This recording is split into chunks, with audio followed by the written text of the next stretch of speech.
Mantra-mantra yang bunyinya seperti ini ya. Wahai jin, setan, penghuni makam keramat ini, kami datang ke sini membawa sesaji. Jika kalian berkenan menerima sesaji dari kami, berikan hadiah berupa uang kepada kami.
Assalamualaikum warahmatullahi wabarakatuh. Halo sahabat sebuah kisah misteri, kembali lagi bersama saya Rio Wijaya.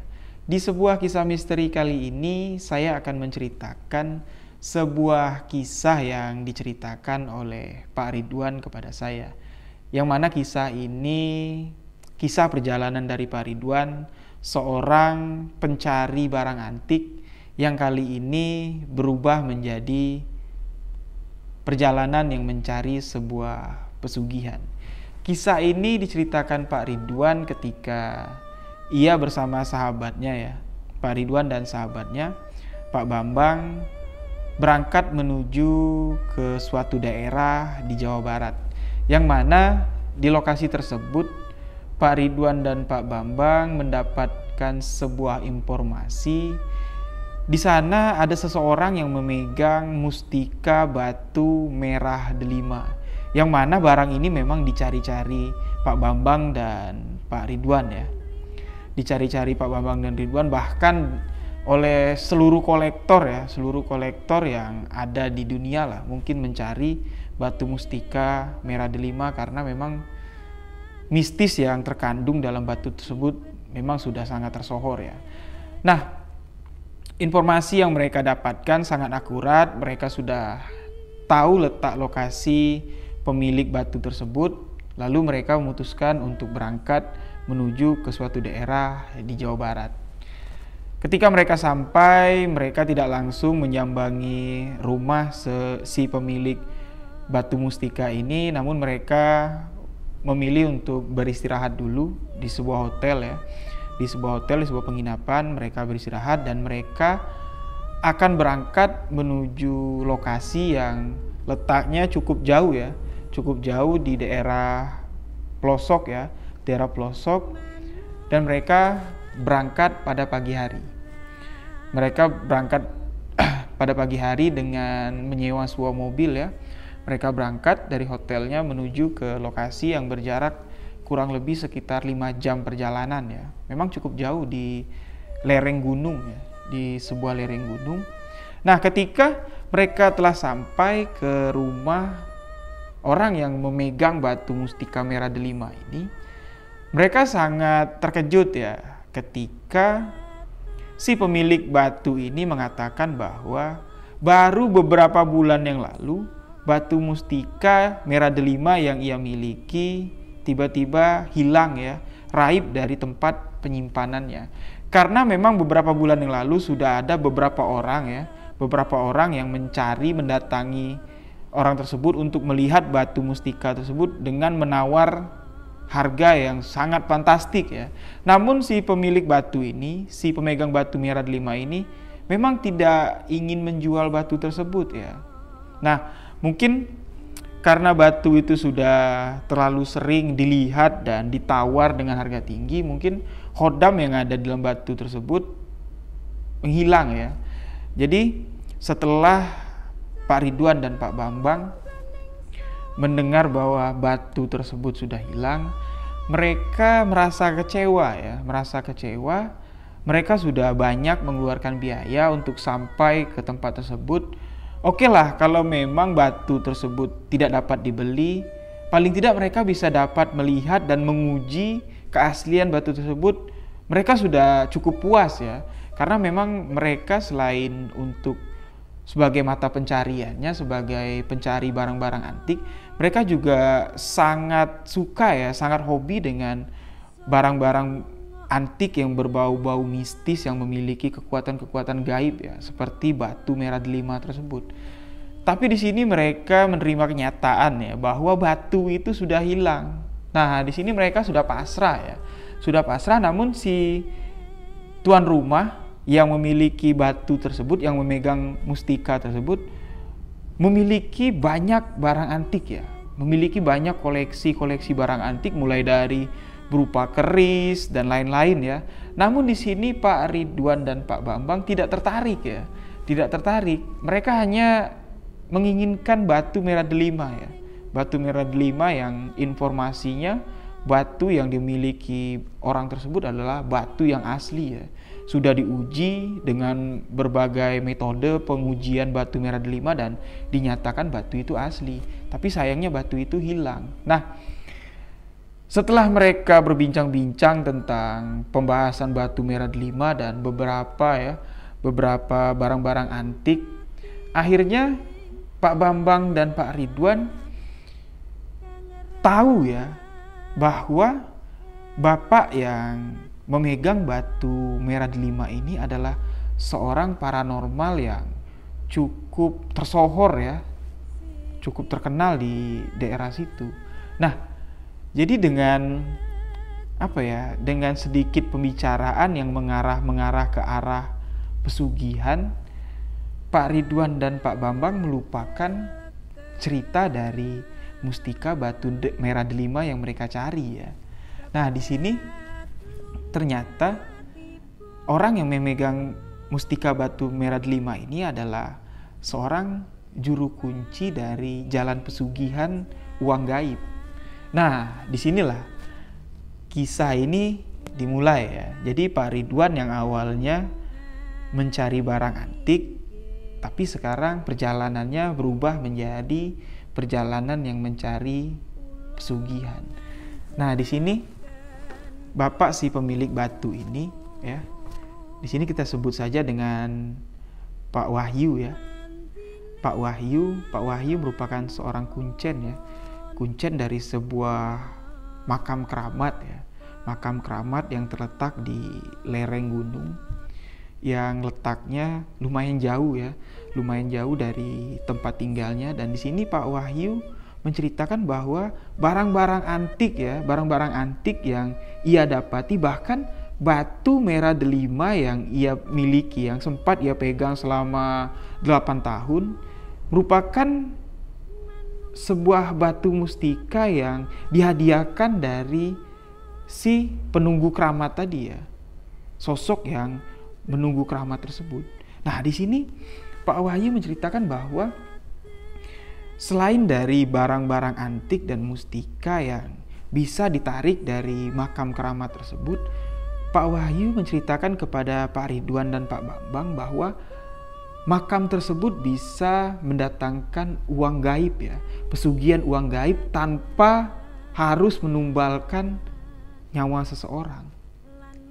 Nah, mendengar itu Pak Ridwan yang sudah berpikir lain bahwa selama ini pencariannya untuk mencari benda-benda antik ya, barang-barang antik memang tergolong suatu pekerjaan yang mustahil ya, dan mereka juga bahkan tidak mendapat hasil yang maksimal ya, hanya untuk kepuasan batin dan hanya sedikit mendapat uang saku ya dari kolektor yang menyuruh mereka mencari benda-benda tersebut. Namun di sini ketika bertemu dengan Pak Wahyu, Pak Ridwan tertarik dengan cerita pesugihan uang gaib ya. Pesugihan uang gaib, apalagi di sini Pak Wahyu mengatakan bahwa pesugihan ini tidak harus menumbalkan nyawa seseorang ya. Hanya perlu melakukan beberapa ritual di makam tersebut untuk mendapatkan uang tersebut. Nah, di sini Pak Ridwan terus menanyakan apa saja syarat dan apa saja sesajen ya atau biaya yang harus dikeluarkan untuk bisa mendapatkan atau melakukan pesugihan uang gaib tersebut. Di sini Pak Wahyu menceritakan syarat pertama, Pak Wahyu harus mendaftarkan ya, istilahnya membawa nama dari Pak Ridwan dan Pak Bambang ke makam tersebut, apakah mereka memiliki hak atau rezeki di makam tersebut untuk mendapatkan uang gaib dari sana. Yang kedua, Pak Ridwan harus menyiapkan sesaji berupa minyak apel jin, terus ayam cemani dan masih banyak yang lain ya. Nah, di sini Pak Wahyu mengatakan bahwa biaya yang harus dikeluarkan Pak Ridwan ya sekitar 10 juta lah untuk membeli perlengkapan seperti minyak apel yang harganya hampir 5-6 juta ya, dan ayam cemani dan beberapa perlengkapan lain. Pak Bambang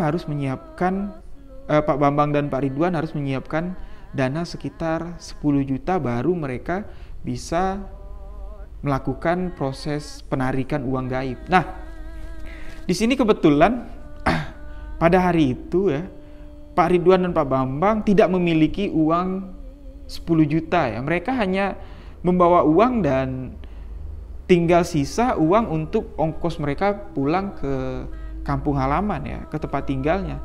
Di sini Pak Ridwan meminta waktu kepada Pak Wahyu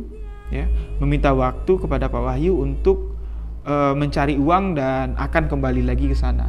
Nah, di sini Pak Wahyu mengatakan kalau memang Pak Ridwan dan Pak Bambang tertarik untuk melakukan pesugihan uang gaib, Pak Wahyu meminta nama asli Pak Bambang dan Pak Ridwan untuk ia bawa ke makam keramat tersebut dan menanyai apakah mereka bisa datang ke sana untuk melakukan proses pesugihan uang gaib.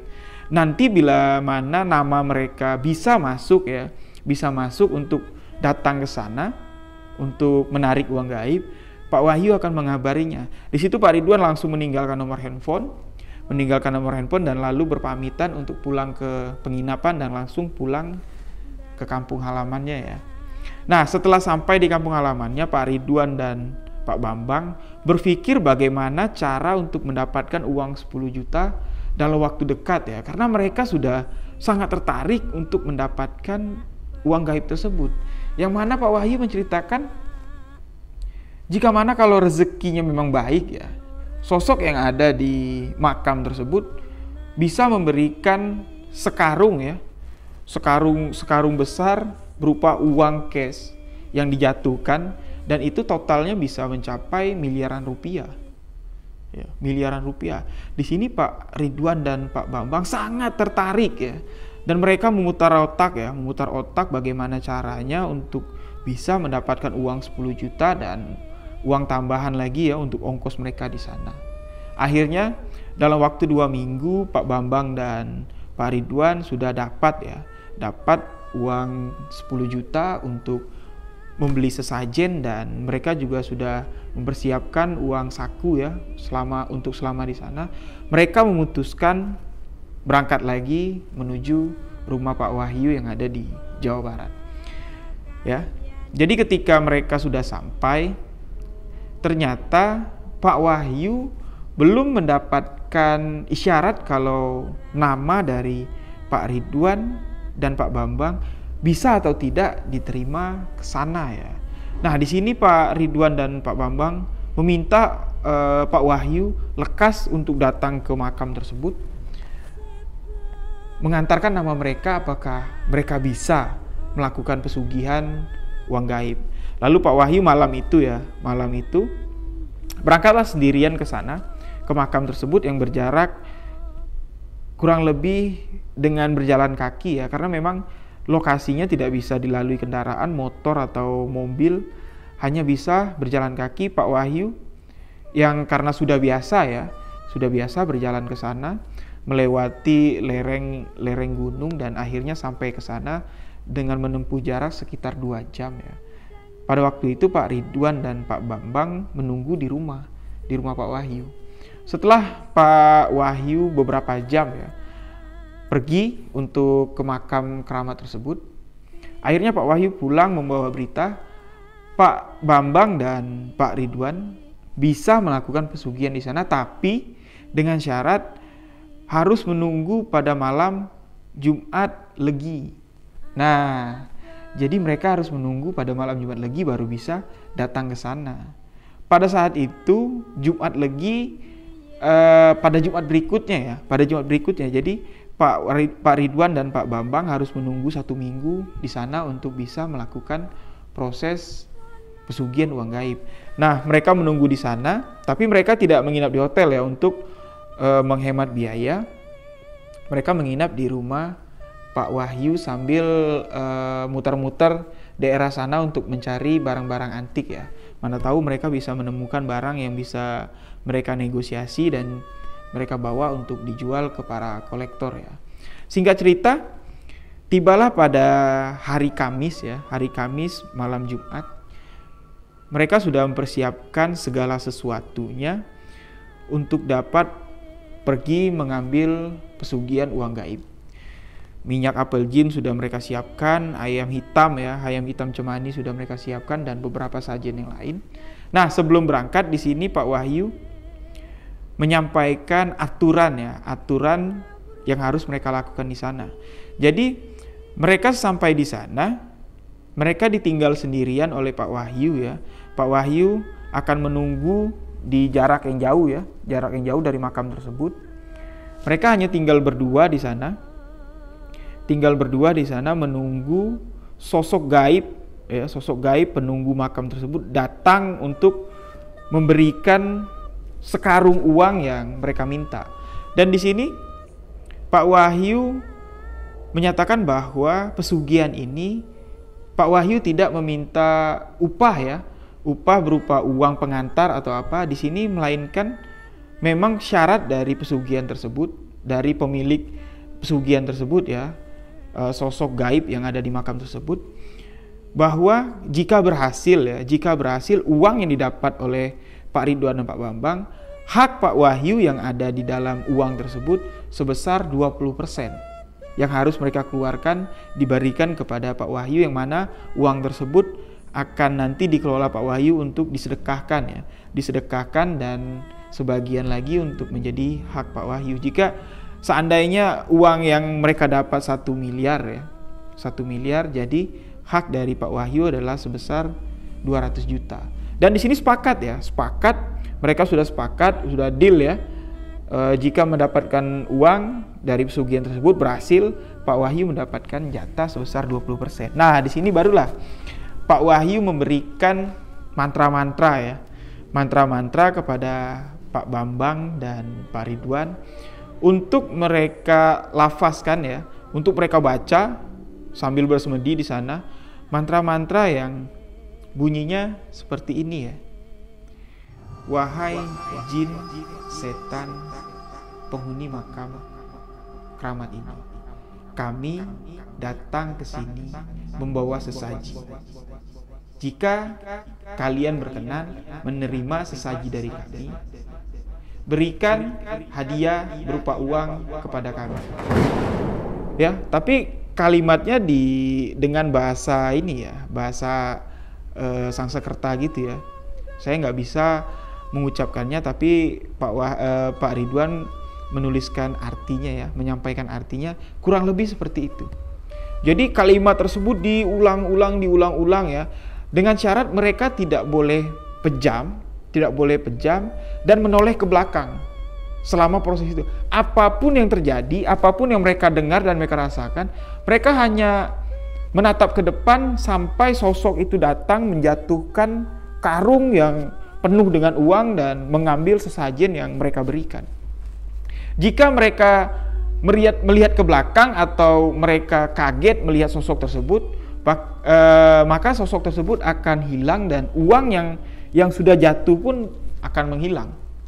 Jadi syaratnya mereka tidak boleh takut ya, tidak boleh takut, tidak boleh ragu, tidak boleh menoleh ke belakang dan harus menunggu sampai sosok itu benar-benar datang. Dan di sini Pak Wahyu menyampaikan pasti sosok itu datang karena nama mereka sudah dijanjikan untuk datang ke sana. Ya. Oke. Obrolan di rumah pun berakhir. Pak Wahyu memandu Pak Ridwan dan Pak Bambang beranjak dari rumah untuk pergi ke makam keramat yang berada di sebuah lereng gunung. Di sini memang Pak Wahyu tidak menceritakan lokasinya berada di mana ya. Tidak menceritakan kepada Pak Bambang dan Pak Ridwan lokasinya berada di mana, jalan yang mereka tempuh seperti apa. Memang itu pertama kali Pak Bambang dan Pak Ridwan tahu jalan tersebut. Dengan membawa obor dan senter, Pak Wahyu mengantar mereka melewati persawahan,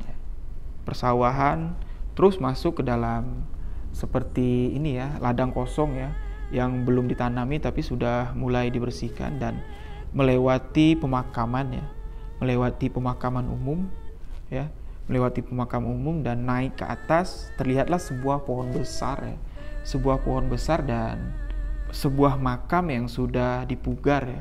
Jadi sebuah makam sudah dipugar dengan ada atap ya, ada atap seperti rumah-rumahan tersebut, seperti rumah-rumahan gitu.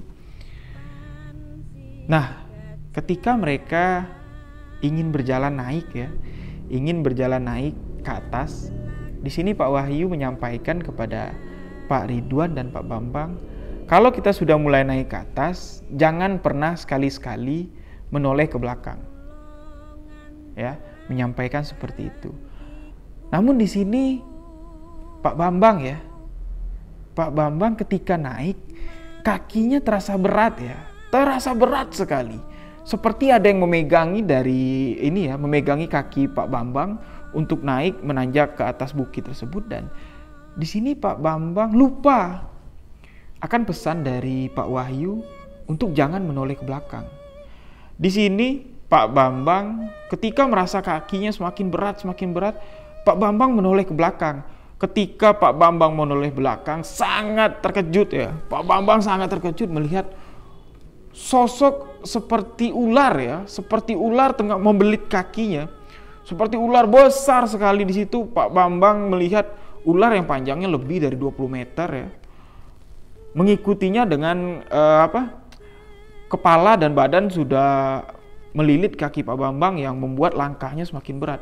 Ketika Pak Bambang melihat itu, Pak Bambang langsung lari ya, tanpa memberi tahu Pak Wahyu dan Pak Ridwan. Pak Bambang langsung lari, entah kemana Pak Bambang lari, meninggalkan mereka karena rasa ketakutan yang sangat luar biasa. Nah di sini Pak Wahyu mendengar teriakan Pak Bambang, menyampaikan kepada Pak Ridwan, biarin aja mas, biarin aja temannya lari, kamu terus naik ke atas, jangan noleh ke belakang. Ini adalah salah satu cobaan kalian untuk mendapatkan pesugihan uang gaib. Terus saja berjalan, saya jamin kalian akan pulang dengan selamat kalau mengikuti apa yang sudah saya sampaikan. Nah di sini Pak Ridwan dengan rasa yang sudah mulai berbeda ya, rasa takut yang sudah beda, Pak Ridwan terus memberanikan diri untuk berjalan. Memberanikan diri terus untuk berjalan. Akhirnya sampai di makam tersebut, Pak Wahyu membuka pintu gerbangnya dan menyuruh Pak Ridwan masuk ya. Di sini Pak Wahyu mulai ritual ya, menaruh sesajennya di sebuah batu besar ya, sebuah batu besar. Dan di lokasi tersebut karena di bawah pohon ya, walaupun sudah ditutupin seng ya, ditutupin atap seperti itu, namun banyak sekali dedaunan kering yang ada di sana ya, dedaunan kering ada di sana. Jadi hampir penuh dengan dedaunan kering, hanya ada terlihat sebuah batu besar. Di situ Pak Wahyu mulai membakar dupa dan menyalakan ini ya, menyalakan arang di tungku itu, membakar kemenyan dan mulai melakukan ritual pemanggilan ya. Nah, di situ ayam cemani tadi, ayam hitam tadi mulai dipotong oleh Pak Wahyu dan darahnya dibiarkan berceceran ya, berceceran di sana. Di sini Pak Wahyu menyampaikan kepada Pak Ridwan waktunya sudah bisa dilaksanakan pesugihan uang gaib ya. Jadi Pak Wahyu meninggalkan Pak Ridwan di sana tanpa ada penerangan. Tanpa ada penerangan, hanya ada terlihat ini ya, bekas arang yang untuk membakar menyan dan dupa yang sudah mulai habis ya. Hanya ada cahaya itu aja. Di situ Pak Wahyu kembali mengingatkan kepada Ridwan bahwa apapun yang terjadi jangan sampai menoleh ke belakang atau merasa takut. Terus dibacakan ini yang sudah saya sampaikan tadi ya. Mantra-mantra yang sudah saya sampaikan tadi katanya. Dan di sini Pak Ridwan meyakinkan diri dan ditinggal oleh Pak Wahyu sendirian. Di situ Pak Ridwan bercerita melihat jam tangan sudah hampir jam 1 malam ya. Sudah hampir jam 1 malam. Di situ Pak Ridwan mulai duduk bersila. Dengan yakin Pak Ridwan mulai membacakan mantra-mantra ya. Hai setan iblis yang ada di sini, penunggu sini, saya datang membawa sesaji. Jika kalian perkenan mengambil sesaji yang saya bawa, tolong berikan saya uang gaib. Tolong beri saya. Diulang-ulang terus.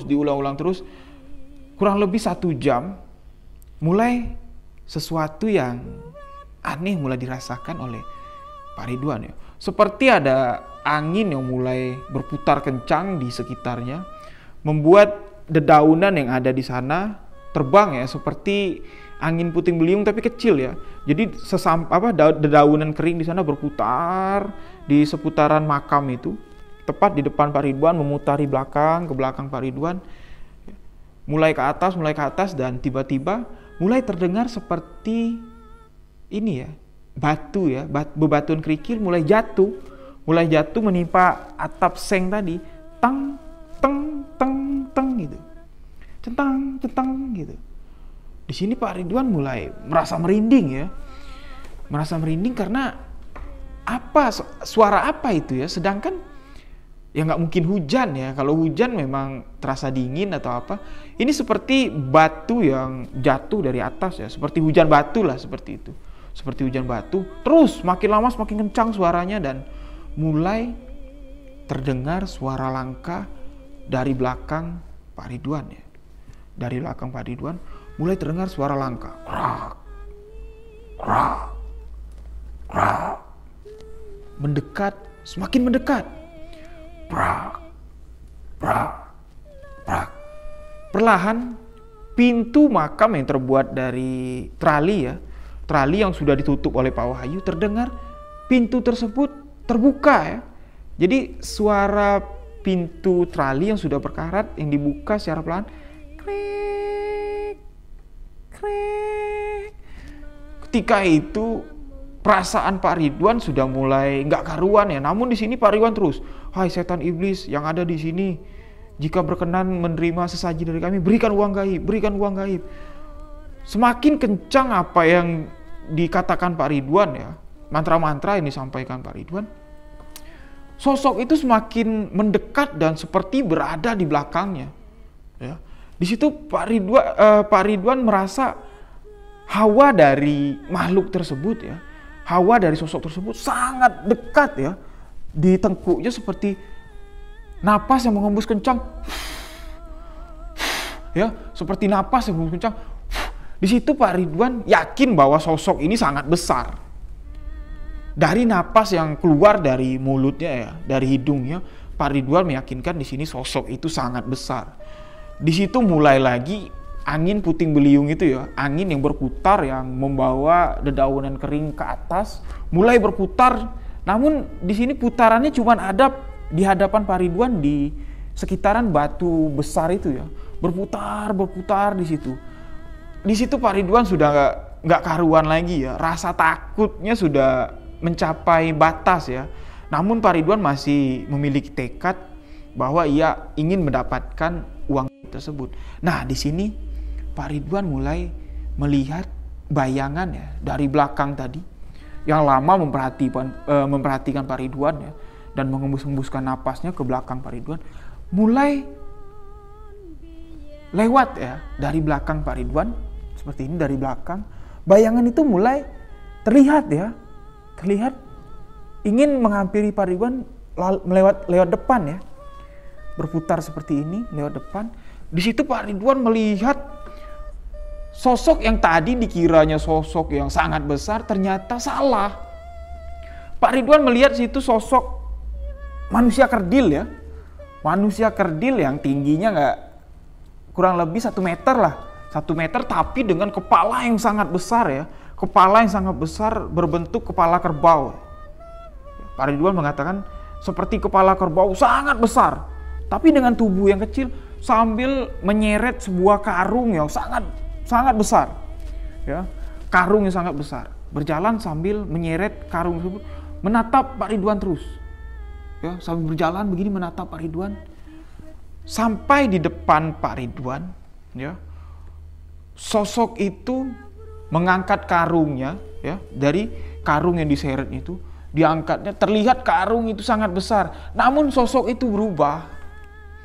Yang tadinya kecil kerdil dengan kepala kerbau, di situ Pak Ridwan melihat sosok yang sangat mengerikan, dan Pak Ridwan nggak tahu jelas ya itu sosok apa. Ketika sosok itu berubah menjadi besar, Pak Ridwan dengan spontan berdiri dan langsung berlari